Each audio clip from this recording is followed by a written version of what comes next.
We're Rural Urban Framework. The project is about the Gur districts in Mongolia. We're really looking at the migration of rural citizens to the city center of Ulaanbaatar. And what happens is the nomads arrive in the city with a gur like this.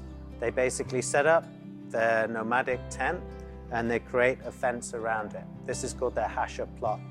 And over time, what's happened is we have this sprawling district which is extended across the town with no running water, no sewerage, and the basic kind of civic amenities that you need. So our project is basically to address these basic needs and to come up with ideas for incremental strategies to develop these districts.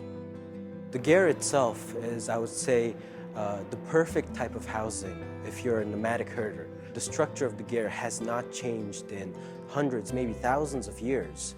But once you settle down and move into a city, it's maybe one of the worst types of housing, especially in Ulaanbaatar, which is the coldest capital in the world. And so you have huge issues related to energy and water.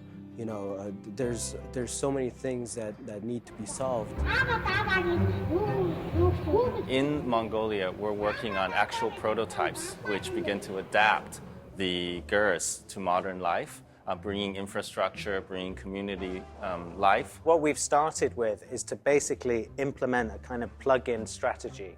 So the idea is that we plug in a wall, a kind of infrastructural wall, into the ger itself to implement a water tank, a shared sewaging facility, to bringing additional heating so that they can have central hot water so that they can take a shower, for example. So these basic amenities that are simply not possible in the ger districts at the moment. But essentially what happens is that the fence, which has begun to contain these gers and to divide the community, now is the element which begins to link the community through infrastructure and through community programs. One important thing is that top-down planning, typical models to transform these areas simply don't work in this context. The government is effectively broke. There's no developers moving in. The economy is completely stagnant. So the idea is really to come up with strategies in a way, bottom up, that can really, and starting with the ger itself, that can begin to impact the overall urban transformation of the area.